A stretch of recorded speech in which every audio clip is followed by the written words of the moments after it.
전국에 계신 사랑하는 세계일교회 주의종과 성도 여러분, 그리고 우리 중에 소속돼 있는 선교사님들, 아주 힘들고 어려운 난국 속에서 건강 잘 지키시고 계신 거를 하나님께 감사로 영광을 돌리고, 오늘의 또 말씀을 통해서 우리에게 주시고자 하는 종려주일의 그 메시지가 무엇인가를 다시 한번 말씀을 봉독하고 내려가도록 하겠습니다. 마태복음 21장 1절에서 5절까지의 말씀입니다. 저희가 예루살렘에 가까이 와서 감난산 벳바게에 이르렀을 때에 예수께서 두 제자를 보내시며 이르시되 너희 맞은편 마을로 가라. 곧 매인 나귀에 나귀 새끼가 함께 있는 것을 보리니 풀어 내게로 끌고 오너라. 만일 누가 무슨 말을 하거든 주가 쓰시겠다 하라. 그리하면 즉시 보내리라 하시니 이는 선지자로 하신 말씀을 이루려 하심이라. 일러스되 시온 딸에게 이르기를 내 왕이 내게 임하나니 그는 겸손하여 나귀 곧 멍에 매는 짐승의 새끼를 탔도다 하라. 아멘. 자, 오늘 마태복음 21장 1절로 5절까지 봉독해 올린 본문 말씀의 제목은 종려주일의 큰 의미, 물음표를 제시합니다. 종려주일의 큰 의미. 오늘 중요한 거는 의미예요.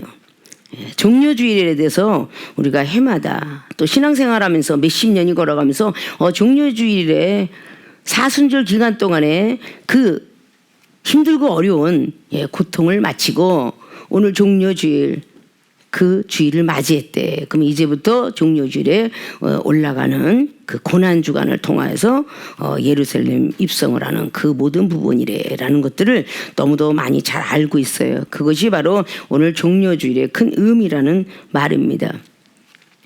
전에도 말씀을 드렸던 것처럼 종려나무 가지는 한 키가 한 18m에서 24m까지 자라는데 40년부터 열매를 맺어서 150년 동안 결실을 맺는 그런 놀라운 나무입니다.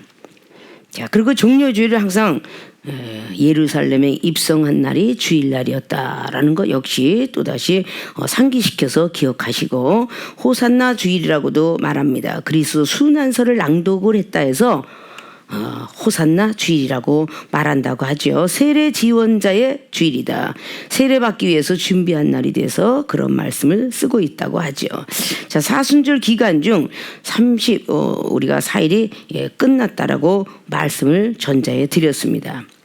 자, 종려나무에 우리가 지금 꽃말에 대한 모든 것들은 번영, 아름다운 승리다 라는 말씀을 갖고 있다라고 전에도 알고 있는 바 다시 한번 우리가 상고하면서 머릿속에 기억을 하시고, 이제 종려주일의 그 큰 의미는 무엇일까? 항상 매년 맞이하면서 이 종려주일이 끝나고 고난주간이 잘 끝나고 나면 부활주일, 예수님께서 다시 살아나셨다라는 부활주일을 맞이하게 되면서 우리에게 기대와 소망을 주는 그런 날입니다. 많은 시간 동안 사순절 기간 동안에 이스라엘 백성들을 위해서 또 구원받을 영혼들을 위해서 금식하며 기도했던 그 시간들을 잘 아실 거라고 보고 본론으로 들어갑니다. 종려주일의 큰 의미란 첫째, 영혼을 구원해 주실 왕을 상징하는 뜻을 갖고 있다. 영혼을 구원해 주실 왕을 상징한다. 자, 오늘 이 성경에 기록되어 있는 그 예수님께서 맞은편 마을로 가서 매인 나귀와 나귀 새끼와 함께 있는 것을 보면 풀어 끌고 와라. 누가 뭐라고 하거든 주께서 쓰시겠다 하라. 라고 뒤에 이어서 5절에 시온에 따라 하면서 스가랴장에도 기록하고 있다고 그랬죠. 9장에. 자, 이렇게 왕이 내게 임하나니 이스라엘 백성들 중에는 바로 왕, 로마의 황제가 있었지만 이스라엘 구원의 왕. 근데 오늘 나귀와 나귀 새끼를 끌고 와라라는 이 숨어있는 큰 의미가 나귀와 나귀 새끼. 우리가 성도로 비교할 수도 있습니다. 비유할 수 있어요. 자, 왜 하나님께서 민수기 22장을 통해서 발람 선지자와 함께 나귀를 등장시켰을까? 나귀는 짐승인데 지금 현재 시대에 따지고 보면 나귀가 말을 한다. 이해할 수 없는 거죠. 항상 우리가 이 성경은 영으로야 풀어야 되느니라 라고 말씀을 늘 해왔어요. 자, 이사야 11장 말씀에 우리가 마지막에 다시 새로운 천국이 이루어질 때에 뱀들하고도 같이 독사굴에서 같이 논다고 그랬어요. 호랑이 사자들하고 같이 논다고 그랬어요. 그런데 이 사자, 호랑이, 뱀들이 창세기 3장에 아담과 하와하고 대화를 했더라 라는 것을 볼 수가 있어요. 아, 짐승들도 말을 했네? 라는 것을 볼 수 있습니다. 자, 그래서 마지막 날에는 다시 이 벙어리 만들었던 짐승들과 같이 놀게 될 것이다 라는 것을 이사야 대선지자에게 알려주셨습니다.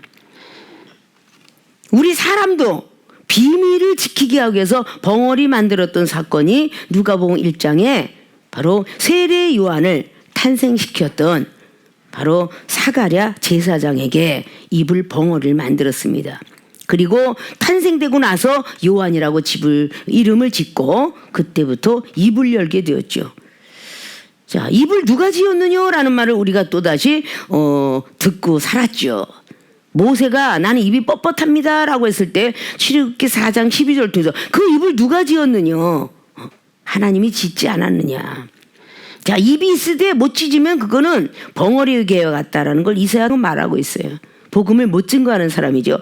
우리가 살아있지만 죽었다라는 이런 단어들도 누가복음 또 9장의 62절 이하로 장사지, 죽은 사람을 장사 지내고 오겠다고 하는데 그 장사 지낼 그 사람은 죽은 자로 하여금 죽은 자를 장사 지내게 하라. 뻔히 살아있음에도 불구하고 죽은 자라고 말을 했고 요한복음 11장에 나사로는 이미 죽었음에도 불구하고 잔다라고 말씀을 했습니다. 자, 이런 말씀들은 성경에 참 무수히 기록하고 있습니다. 영을 받은 사람만의 영적인 의미를 가질 수 있다라는 것을 우리에게 너무 익숙했던 베드로후서 1장 20절 말씀입니다.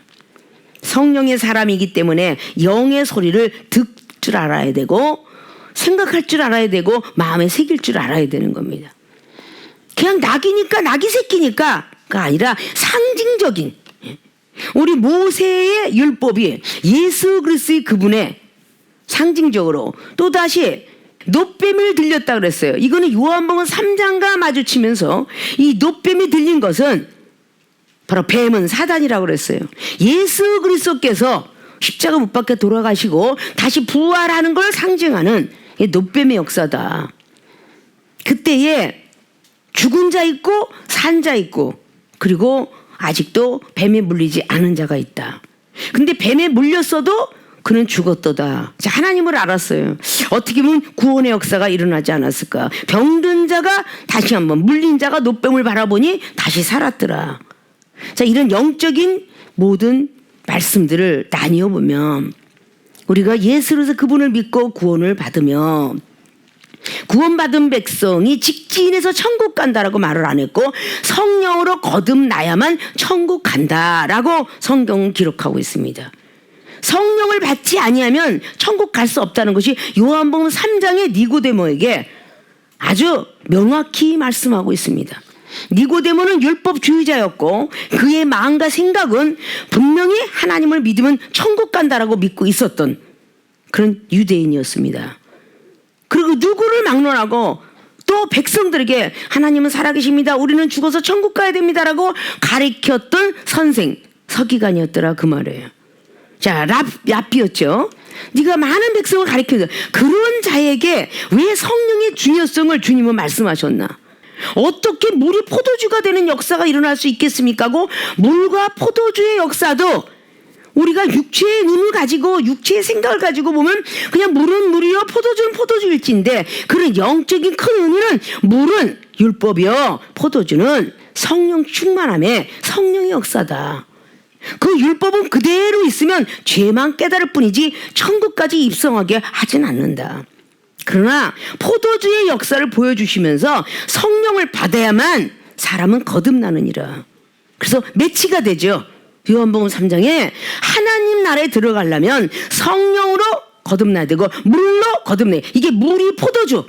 요한복음 2장 말씀을 바로 기록하게 된 거죠. 물과 왜 포도주가 중요한가? 그걸 3장으로 이어서 바로 물은 말씀이요 성령은 거듭나는 역사. 그래서 니고데모야, 너가 물과 성령으로 거듭난다는 말을 이해하지 못하는구나. 그럼 바람은 어디서 오는 거? 라고 물었을 때 몰라요. 바로 성령은 그렇게 임하느니라. 믿었을 때 임하느니라. 그러나 이 성령을 받지 아니하면 천국도 갈 수 없고 하나님도 만날 수 없도다라고 명백히 기록하고 있습니다. 그래서 믿음으로 구원을 받는 차원하고 영혼을 받는 차원하고 우리가 성령 받고 거듭나서 천국 가는 차원하고는 틀리다는 거죠. 천국 가는 백성에게 마태복음 25장에 영벌과 영생이 있다라고 했어요. 똑같이 기록을 했는데 마태복음 25장의 1절부터 슬기로운 5처녀와 미련한 5처녀의 예화를 드러났어요. 그 처녀들이 등잔과 기름, 그릇을 준비하지 않으면 신랑 예수님을 만나지 못한다라고 기록했고, 그래서 깨어있으라고 바로 마태복음 25장의 11절 이하로 쫙 끝나면서 13절에 깨어있으라, 깨어 기도하라. 그 후에 달란트 사용법을 말씀하고 있어요. 이건 하늘의 상급이에요. 은사 능력을 받았으면 하늘의 상을 쌀 줄 알아야 된다는 거죠. 그래서 5달란트를 내가 너한테 줬으니 10달란트 늘렸다. 2달란트, 4달란트. 1달란트, 2달란트를 늘렸어도 참 복이 있도다. 고를 내가 맡긴다. 그러면서 30절 이하로 바로 천국 세계를 말씀하고 계셨습니다. 마지막 날에는 양과 염소, 믿는 자 중에서 양과 염소로 내가 갈라놓을 것이다.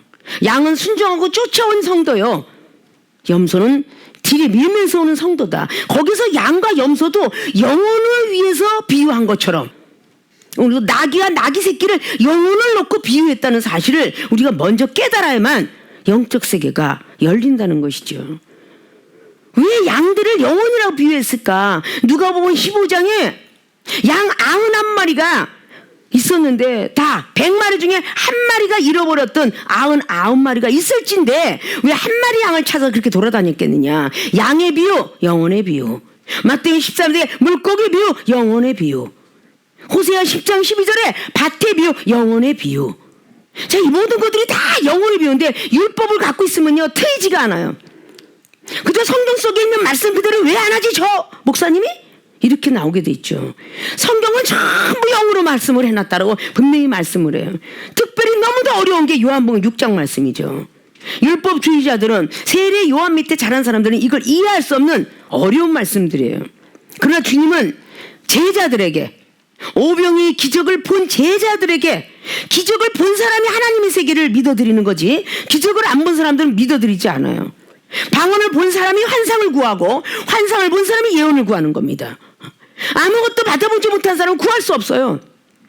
귀한 걸 모르니까. 내가 한번 핸드폰을 써보고 내가 뭔가 오디오를 써보고 내가 좋은 어떤 악기나 모든 걸 써본 사람이 좋은 걸 구하는 거지 써보지 않은 사람은 구할 수가 없는 겁니다. 그렇기 때문에 그 좋은 은사와 능력을 받은 사람은 또 다음 걸 구한다라고, 그 너무도 은사 능력이 좋은 걸 알았던 그 사도 바울 선생이 고린도 후서 9장 15절을 통해서 은사가 이렇게 말없이 감사할 수가 라는 것을 깨달은 사람이 고린도 전서 14장에 2절로 방언이 얼마나 소중한지 하나님과 교통했도다. 하나님과 교통하니까 예언이 얼마나 소중한지를 알려주시더라. 그 예언을 받아야만 이 우리 앉아있는 성도들, 무용의 교회도 은혜를 받는 건 내가 받는 거지만 유용의 교회들에게도 복음을 전할 수가 있도다. 그리고 더 큰 은사를 계속 사모하라, 이런 말씀을 할 수 있는 겁니다. 좋은 걸 알아야 자꾸 권장을 합니다. 약도 좋으면 권장을 하고 옷도 좋으면 권장을 하며 메이커 선전을 하듯이 쓰고 좋은 줄 아니까 메이커를 찾고 있는 것이죠. 뭐 때문에 많은 시장 바닥에 있는 10,000원 20,000원짜리는데 왜 옷 같은 것도 막 그냥 뭐 버버리니 100만 원, 몇백만 원짜리 루비똥인지 뭐 살비똥인지 알 수 없으나 아무튼 그거 왜 그것이 그렇게 좋다고 그런 것을 위해서 자꾸 구하는 것은 뭔가 써본 사람이 좋은 줄 아니까 그런 것이거든요. 우리가 하나님 말씀 속에서 영적 사람이 되지 않으면 이 성경 자체가 우리에게는 아무 의미 없이 달려옵니다. 뭔 그렇게 큰 뜻이 안 들렸다고 라고 말하겠습니까? 짐승과 모든 걸 믿어줘야 된다는 것이죠. 어린아이들하고 17, 18, 하물며 30대 아니면 40대도 뭔가가 이종이 살았던 그 시절에 돈 이야기라도요 어안이 벙벙해요. 니들 빨간 돈 환을 아니? 몰라요. 전체의 부지선 납작궁 하는 그 시절 아니야? 전차 시절만 있는 사람만이 아는 거야. 자, 이렇게 모르겠어요. 왜 다른 구석기 시대를 얘기하세요? 라고 할 수 없는 게 역사라는 거지. 그럼 우리보다 저 조상대대에 올라왔고 인류가 생긴 지 모든 단군 신화의 4,000년이 넘는 그 시대에 있었던 단군의 신화를 믿고 있는 우리 조선이라는 그 모든 것들이 그냥 있느냐? 다 전해 내려오면서 다 하나씩 얘기해두다 그런 얘기잖아요. 어머 진짜 그러네? 믿어드려야지. 믿어드려야. 우리는 큰 믿음 가지고 의심하지 않는다 그랬잖아요. 전에도 한번 말씀한 적이 있어요. 우리는 갓 쓰는 시대였었다고. 남자가 머리를 돌려서 쓰고 갓을 썼다고. 과거에 서양인이 우리의 천주교 도를 알려주려고 한국 땅에 왔을 때 그걸 모르니까 모자 쓴 거를 본인들은 서양인들이니까 모르잖아요. 저 쓰고 다니는 것이 무엇이요? 라고 말했을 때 가시오 그랬더니 아이고 여기 있는 사람들은 항상 하나님을 머리에 모시고 다니는군요. 가시오 그랬더니 그랬대요. 그럼 이 나라의 그 이름은 무엇이요? 그랬더니 조선이요. 조선시대 때 그 조선을 내려오는데 조선이요. 아 그렇습니까? 조선에 대한 그 풀이를 좀 해주시오 라고 했더니 딱 한 번을 써서 주면서 조라는 것은 열십자 밑에 나를자에 다시 열십자고 옆에 달월자가 붙었다라고 말하니까 아이고 이 나라 백성은 낮에도 밤에도 오직 십자가에 하나님만 생각하는 나라군요 그러더라죠. 선이라 그러니까 거기서 모든 것들이 딱 물고기 같은 비유를 하면서 물고기 어째에다 딱 양에 대한 그런 것 뜻을 설을하니까 착한 어떤 아침 조자를 쓰고 있지만 깨끗할 조자. 조선은 정말 깨끗한 나라인데 낮이나 밤이나 하나님이었고 그 그리스의 상징을 하고 있는 그걸 진작에 섬기고 살았군요 라는 말을 했다고 그래요. 자, 그것을 들어본 사람들은 그것을 가지고 내려가면서 역사실력에 때때로는 어떤 많은 사람에게 이어져 가면서 알려주기 위해서 쓰고 있는 거예요. 자, 이 성경책이야말로 우리는 못 봤던 2000년 전에 선지자요 사도요 그 2000년보다 더 앞전에 있던 사람이 구약 선지자요 2000년 전에 있던 게 사도와 제자들인데 이들이 이것을 기록했는데 율법주의자가 대제사장이 서기관들이 예수님을 못 박을 것이라고 마태복음 16장의 19절 이하는 말씀하고 있어요. 예수님을 못 박을 사람이 대제사장, 서기관과 장로들이라고. 지금 이 시대에 장로와 서기관과 그리고 많은 유대인들이 과연 예수 그리스도 오심을 믿고 있는 것인가? 똑같은 하나님 믿고 있는데 어느 교회는 율법적으로 조금만 비유법을 이야기하기만 하고 뭔가 영적 세계를 이야기하면 이단입네라고 이렇게 말을 해갖고 이종이 전 세계 20번이나 이상이나 세계 집회를 갔지만 뭔가가 이종이 얘기하면요 어안이 벙벙해갖고 그런 것이 있는 거라고 할 정도로 믿어들이질 않아요. 그냥 창세기 11장에 바벨탑이 흩어놨던 그건 언어와 구문 같았지만 아직도라 그 시대가 베드로 시대 때의 사도행전 2장에 각국 나라 언어를 알아들을 수 있는 건 베드로 사도 딱 이례적으로 그들에게만 주었도다. 그래서 이종은 항상 말씀으로 믿음으로 주의 종들하고 언쟁을 하면서 그 큰 교단이라는 그분하고도 아니 지금도 있다는데 왜 베드로 사도의 일회적이라고 합니까? 그래서 하나님이 우리 교회에 방언이 랄랄라가 변하면서 외국어 회화로 변하면서 외국 사람한테 말할 수 있는 그런 회화적인 은사로 주셨어요. 자, 우리는 계속적으로 올라가는 그 모든 것들 통해서 알아야 되는 것처럼 아, 왜 여기서 나귀하고 나귀 새끼를 왜 관계자 주께서 쓰시겠다 하라. 하나님의 영원이니까 바로 하늘의 보좌 우편에 앉아서 왕같은 제사장이 되셔서 유대인 나라 믿는 자의 나라를 다스려야 되니까 비록 아무것도 않은 나귀 새끼에 대한 말, 나귀에 대한 말, 시온에 따라 왕 온다 이런 걸로 기록하려고 한 것이 아니라 깊이 숨겨져 있는 그런 뜻, 의미가 있다는 거죠. 우리는 그 생각을 바꾸지 아니하고는 영적 세계가 들어오지 않습니다. 바꿔야 되죠. 조선시대에 그리고 그 더한 시대에 우리가 아는 것처럼 말이죠. 자, 그 시대가 있었다는데 늘 얘기하지. 역사실록에 우리가 봤어요? 왕건이 고를 세웠는지, 강기토왕이 뭐 전 먼 나라의 모든 것을 가지고 했는지, 강기토 대왕의 중국 땅에 그 비가 세워져 있잖아요. 우리나라가 그렇게 있다. 역사를 배우고 지리를 배우면서 학창 시절에는 그랬구나 라고 믿어요. 뭐 발해가 있었는지 뭐 우리가 늘 그러잖아. 뭐 대조영이다 뭐하다 나타났다 뭐 신라를 뭐 만들어서 통일 삼국을 했다 후백제 뭐 후신라 이런 것들을 왜 배우겠는가? 역사가 사라질까봐 배워주는 것이고, 지금 현대에 막 랩이고 현악기가 지금 유명하니 들은가 이런 피아노 속에 왜 아직도 국악은 없어지지 않고 있을까? 그들이 또 나타나서 우리나라에 조선에 대한 어떤 그 풍악을 알렸던 시절을 없애지 아니하실라니까. 우리 하나님의 섭리가 아니면 할 수 없다는 거죠. 우리는 누구가 말했든 그 상대방의 말을 무시하는 자체는 하지 말라고 성경은 기록하고 있어요. 내가 알았던 똑같은 나라에 갔는데 어떤 사람은 우리나라만 해도 8도에 8도 이 조그만 토끼 같은 애 지구본을 볼 때는 정말 보이지 않는 손톱만한 우리나라도 8도인데 평생 돌아가실 시간까지 다 돌질 못해요. 그런데 얼마나 미국 같은 52주예요. 한 주 갔다 오고 그래도 우리는 뭐 이 정도 뭐 워싱턴 DC에 뉴욕에다가 아이오와 주에다가 뭐 메릴랜드 주에다가 무슨 뭐 시카고에다 뭐 이런 거 수없이 많고 그 주에 잠깐 가서 내가 거했던 그 장소 주변 이외에 얼마나 많은 것을 안다고. 거기 그게 아니야. 네가 잘 몰랐어. 이렇게 우리는 다툼을 하는 사람이 얼마나 많은가. 뭐 중국 땅도 뭐 어디 전 세계에 200개의 나라가 넘는 그 나라에 얼마나 많은 도시와 얼마나 많은 지역을 만들어 놓았을까. 하물며 지구상도 이럴진데 하늘의 세계는 또 어떨까. 어마어마하죠. 올화수목 금토가 다 토성이고 다 금성이고 다 별이니까. 그래서 하늘에 있는 모든 별들이 이름 없는 별이 없도다라고 전에도 늘 말씀드렸던 것이 천벌생 무명성이라고 지불생 무명초라고 땅에 있는 풀과 모든 것들이 이름 없는 것들이 없고 다 있도다. 우리는 이 마음 자체가 고와야 남의 말을 인격을 자르지 않고 인정해 줄 수 있어요.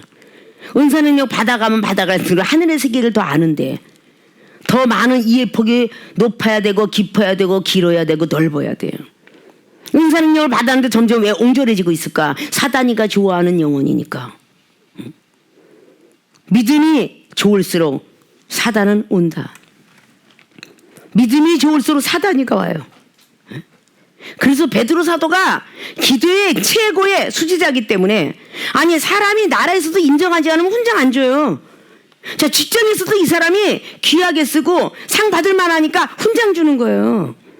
베드로 사도가 마태복음 16장에 일부러 줬을까요? 그는 역시 기독군이었기 때문에 천국 열쇠를 주면서 너를 따라올 기도가 있겠느냐. 그러니까 조심하라 라고 말하면서 마지막에 베드로 사도가 누가복음 22장을 통해서 28절로 33절까지 기록을 하고 있지만 사단이가 널 노리고 있으니 조심하라. 그러나 그 말씀을 무시했기 때문에 베드로는 부인하게 되었고 바로 베드로 사도는 2000년이 넘도록 베드로 사도는 부인한 베드로로 성경은 기록하고 있다. 이것이 바로 우리의 하늘나라에도 기록될 수 있다 라는 건데 12지파의 자리가 계시록이면 있도다라고 하니까 그래도 성경을 응하게 하기 위해서 또 후손들이 알려주기 위해서 그 베드로 사도의 이야기도 있고 제자들도 있으니까 바로 우리가 하나님을 알고 있는 그 모든 것들 예수님께서 그때 당시에 이스라엘 백성들이 목수의 아들로 태어났어요. 너무너무. 그리고 33살의 청년이야. 장가도 안 간. 그런데 갑자기 이스라엘 왕으로 오셨대. 이해가 되겠어요? 그러나 그것이 이해를 순간 제자들은 한 것 같은데 십자가에 못 박혀 돌아가실 때 순간 믿음을 잃어버렸어요. 자, 이것이 우리의 모습이 될 수도 있다. 종려주일의 큰 의미는 바로 이렇게 영혼을 구원해 주실 왕을 상징하는 것이다. 왕. 그래서 황금과 유황과 모략을 가져온 이것도 우리는 육적으로 풀면 그냥 황금 금이에요. 모략은 그냥 시신이 썩지 않게 만드는 것이고, 유황은 그냥 향수예요. 지금으로 말하자면. 우리는 그런 식으로 풀어주면 안 풀어지죠. 왜 동방박사가 굳이 그걸 별을 봐가면서, 예전에 왕건과 강대통령은 무슨 왕들이 태어날 때 별 보고 이렇게 별이 떨어지고 있더다, 이 왕이 이제 끝났구나. 항상 박수들이 그렇게 봤습니다. 술객들이. 아, 지금 이 나라에 왕이 떨어져서 갈래나 보다. 새로운 왕이 등장되네. 하늘로 올라가는 별, 땅으로 떨어지는 별, 그거 보면서 점을 봤어요. 자, 그런 것처럼 별을 보고 동방박사가 갔는데 황금과 유황과 모략을 갖고 왔어요. 이것이 영적으로 풀어야만, 황금은 믿음이요, 유황은 사랑이라, 모략은 말씀이라, 썩지 않는 말씀. 이렇게 우리는 영적으로 풀어주지 않으면 풀어지지가 않는 거죠. 자, 이런 것처럼 영혼을 구원해 주실 왕을 상징하는 것이 종려 주일에 큰 의미를 갖고 있다는 첫째 말씀이었어요. 이 말씀을 꼭 부여잡고 종려주일의 의미가 뭐야? 라고 묻는 율법주의나 모든 이들에게 아주 강하게 떳떳하게 확실하게 증거해 줄 수 있는 우리 세계롭게 모든 교인이 되어지시기를 주님의 이름으로 부탁의 말씀을 드립니다. 자, 두 번째 종려주일의 큰 의미는 영혼 구원의 시작을 상징하는 뜻. 영혼 구원의 시작을 상징하는 뜻입니다. 아, 이제부터 영혼 구원을 위해서 시작하시는구나. 그래서 예루살렘으로 입성하는 거죠. 자, 제자들이 이제 가서 예수의 명하신 대로 하였다라고 하면서 7절 보니까 나귀와 나귀 새끼로 끌고 와서 자기들의 겉옷을 그 위에 얹음에 예수께서 그 위에 타시니, 나귀와 나귀 새끼 위에 탄 것이 바로 이스라엘 왕을 상징한 거예요. 성도들의 위에 있다라는 것을 상징한 것이죠. 자, 그 후에 무리의 대부분은 그 겉옷을 길에 펴며 다른 이는 나뭇가지를 바로 베어서 길에 펴고, 앞에서 가고 뒤에서 따르는 무리가 소리질러 가로되 호산나 다윗의 자손이여 찬송하리로다, 주의 이름으로 오시느니여 가장 높은 곳에서 호산나 하더라 라고 오늘 예수께서 예루살렘에 들어가서 더러서니 온 성이 소동하여 가로되 이는 누구뇨. 자, 이제 예루살렘은 영혼 구원의 시작을 뜻하기 위해서 예루살렘에 들어가는 사건이에요. 자, 여기서 나뭇가지를 흔들면서 호산나 호산나, 전에도 늘 들어왔던 것이죠. 구원해 주소서. 히브리어로 호시아나라고 하는데, 우리가 기도하니 우리를 구원해 주소서, 우리 구원해 달라는 뜻입니다. 호산나 하손나. 자, 40년의 어떤 그 기간, 우리가 잘 머리로 생각해 보면 시작을 알리는, 영혼 구원의 시작을 알리는 예루살렘의 입성인데, 첫 번째 돌파를 가진 모세 선지의 사건을 보면 40일 기간 동안에 올라가서 첫 번째 돌판을 받아요. 그리고 또 40일이 올라가서 32장에 이제 깨트려 버렸죠. 출애굽기 32장에 34장이 두 번째 돌판을 만듭니다. 자, 이것이 예수 그리스도께서 바로 이스라엘 왕, 영혼을 구원해 주실 왕으로 오는 그 상징적인 말씀으로 기록했다면, 두 번째 돌판이 바로 명령하여, 아, 영혼 구원을 시작한다는 의미구나. 두 번째 역시 40일이에요. 그리고 예수님께서 사순절 기간 동안에 영혼을 위해서 기도했어요. 이 40일의 의미가 무엇일까? 40일을 수야장차로 노아의 방주 때 비가 왔어요. 자, 이런 것들이 다 영적인 큰 의미를 갖고 있죠. 자, 영혼 구원의 시작이네. 막 예루살렘 나귀와 나귀 새끼 위에 바로 옷을 피면서 호산나 호산나 하고 외치는, 자, 종려나무 가지가 40년부터 열매가 맺어서 결실을 150년 동안 결실을 맺을 것이다 라고 말했어요. 이건 역시 나무에 대한, 종려나무 번영과 아름다운 거 사람들이 만드는 뜻 같지만 이제부터 시작이다 라는 말뜻도 갖고 있습니다.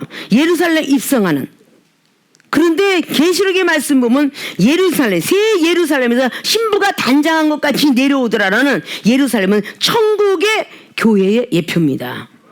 천국 교회의 예표. 이게 예루살렘 성전이에요. 지금이 바로 하늘의 모형과 그림자가 이 땅에 우리 아담과 하와를 표현하면서 히브리서 8장을 통해서 기록을 했더라면 하늘의 이 땅의 교회가 하늘의 예루살렘 성전이에요.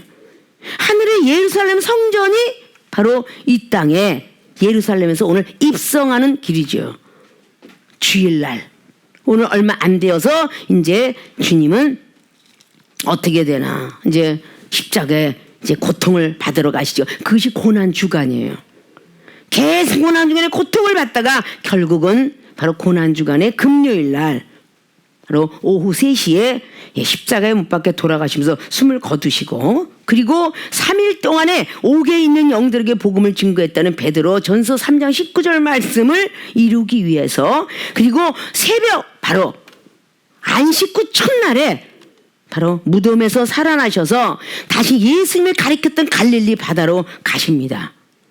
자, 이런 것들이 우리가 맨날 같은 내용인 것 같지만 영원 구원의 시작을 상징하는 것이 오늘 종려나무에 큰 의미를 가지고 있다. 종려주일에 큰 의미를 가지고 있다. 종려나무는 만물의 인지 속에서 나무를 비유한 그런 뜻이지만 나무가 무슨 영원이야 하는데 자, 이해가 안 되는 사람이 사사기 9장을 놓고 보면 나무가 역시 영혼을 비유했구나. 이걸 우리가 알아야 돼요. 가시나무 아주 가시 돋친 영혼, 종려나무, 포도나무, 무화과나무 이것이 다 영혼과 국가와 나라를 상징한 것입니다. 모든 믿음의 없는 날 상징한 것이에요. 왜 성경 속에 나무가 나와 있고 다 이런 걸 우리는 정말 더 많은 걸 깨닫고 더 많은 걸 알려면 자꾸 은사를 사모해야 된다고 한 뜻이 바로 그겁니다. 멈추지 말고 사모하라. 나이가 먹어갈수록 자꾸 배워야 되고 세상을 걸어가는 경륜자와 아무리 세상에 대학을 나오고 지식자가 있다 할지라도 그 대학을 나오고 박사 코스를 걸은 사람이 30대라면 70대의 경륜을 가진 사람을 이기지 못할 때가 있어요. 왜? 역사를 따지자면 따라올 수가 없으니까. 자, 이 성경 말씀 자체가 바로 그런 것을 가지고 정말 아무것도 아닌 양 종려나무 또 외출감사 성령 강림주일 이걸 정말 아무렇게나 생각하는 많은 교인들이 있는데 정말 그 중요한 절기를 우리가 알아야 이 성경 전체가 아는 거예요. 우리나라가 역사를 모르면 안 돼요. 단기가 어떻고 서기가 어떻고 그리고 날과 음력과 양력의 날을 알고 우리 조상이 어떻고 역사가 어떻게 됐으며 나의 가정의 조상은 누구면 누구 가문에 우리는 후손으로 태어났나 이거는 계속 내려가듯이 알아야 되듯이 바로 이 성경 말씀의 이 모든 것들은 알아야 된다는 것이죠. 가볍고 모르는 그 이치 가운데 있는 것이 정말 우리 주님의 말씀인 것입니다. 아, 종려주일의 큰 뜻이 바로 이러한 큰 뜻을 갖고 있구나. 영혼 구원을 위해서 영혼을 구원해 다른 분이 없구나. 영혼 구원해 줄 분의 왕을 상징 왕이 딱 등극식을 하면서 태어나죠. 왕이 태어나자 백성을 구하는 건 아니에요. 어떤 왕이 올라가서 폭군이 있는가 하면 어떤 왕이 올라가서 백성들이 태평성대를 누리는 왕들도 있습니다.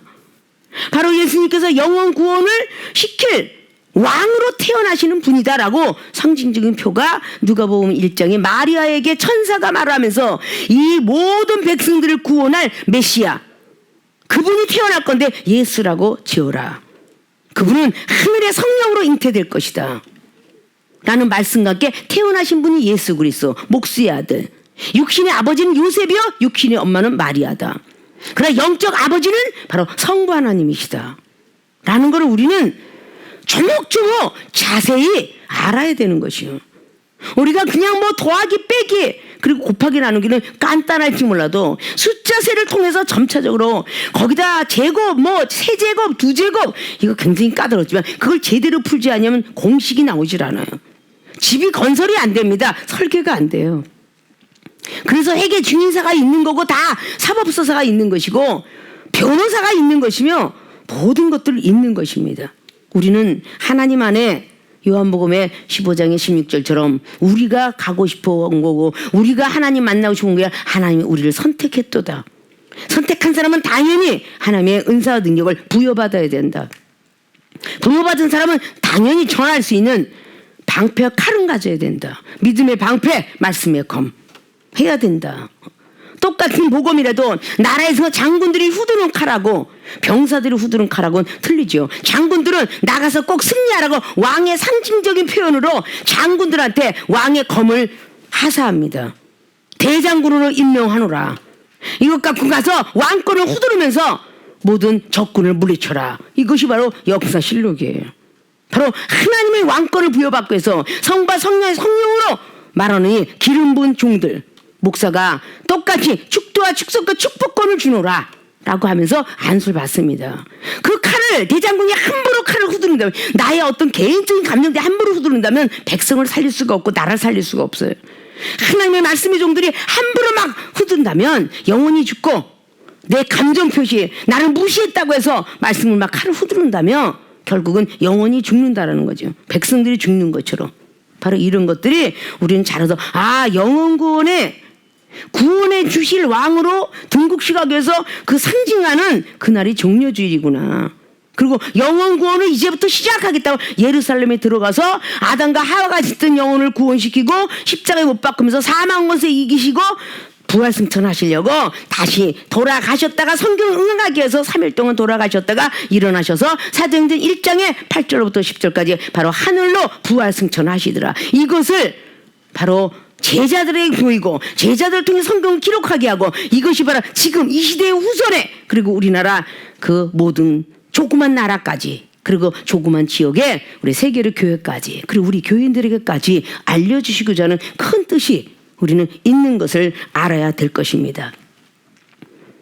자, 종려주일의 큰 의미, 첫째, 영혼을 구원해 주실 왕을 상징하는 것이다. 나귀와 나귀 새끼 위에 올라간 그런 것이 예표입니다.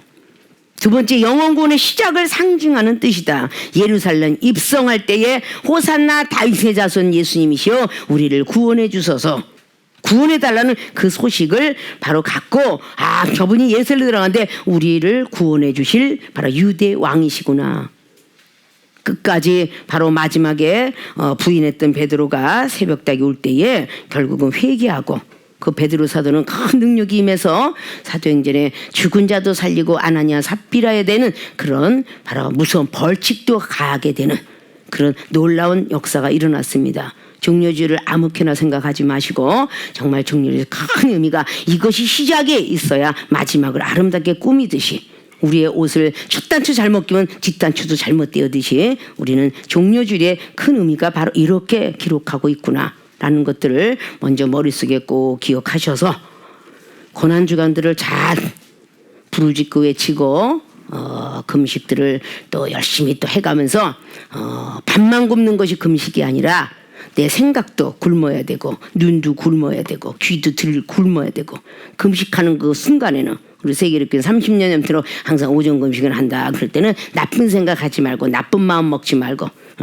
오락 즐기지 말고, 그것이 12시 넘어가면 땡하면 자유함이 있으니까 그 모든 것들을 잘 지켜서 정말 고난의 그 주간을 잘 지키고 정말 기도하고 말씀 쓰고, 그럼 얼마나 하늘에 상이 있겠느냐. 그래서 그것까지만, 밤에는 잠잘 것이고 새벽에는 그 잠시 동안의 그 시간은 지켜줄 수 있지 않나. 그래서 정말 부활의 어떤 축복, 가정, 직장, 사업체, 우리 모든 전교인들이 축복만 받을 수 있다면 그 며칠 동안을 못할까 생각을 지우고, 그리고 마음과 모든 것을 지우셔서 종려 주일의 큰 의미가 이런 의미를 갖고 있구나. 나도 우리 예수님의 대를 이어서 영혼 구원을 위하는 목사가 되었는데 라는 또 긍지들을 가지고, 또 영혼 구원의 시작이구나, 이제 능력받고 은사 갖고 가야 되는구나. 그래서 우리 하나님의 그 신격을 우리는 정말 묵사발시켜서는 안 된다. 하나님께 영광 돌릴 수 있는 하나님의 백성이 되어야 되지 않는가. 특별히 세계롭게 교인들은 세계로 뻗어가게 하려고 어떤 그냥 재난이 왔든 환란이 있든 세계로 교회로, 마지막에 전부가 세계로라는 그 재단부부터 시작해서 세계로 교회까지 이르면서 뭔가 꼭 할 것 같은 어떤 그 기분적인 그런 그 마음, 생각, 안 돼도 좋다. 내일 사과나무를 심자. 오늘 전쟁이 와도 스피노자가 그랬더니 뭔가가 될 것 같은 그 기분의 그 마음, 이것을 늘 소망이 없는 삶은 죽은 삶이니까 내일이 어떻게 될지라도 우리는 큰 비전을 갖고 큰 세계로 어떤 그런 나갈 수 있는 모든 지혜종과 성도들이 되어질 것을 확신하면서, 아, 나도 영혼군에서 기름 부음 직분 받았으니 이제는 영혼군에서 한번 시작해 볼 거나 라는 어떤 생각들을 가지고 앞으로 전진해 나간다면 우리 하나님이 그 적세에 맞게끔 우리 하나님이 지도해 주신다 확신을 가지시고, 기도하고 구한 건 받은 줄로 믿으시고, 그리고 믿음을 꼭까지 실현을 해서 하나님으로부터 주시고자 하는 축복을 다 받아 누릴 수 있는 우리의 전 교인이 되어지시길 주님의 이름으로 부탁을 드리고 축원을 드립니다.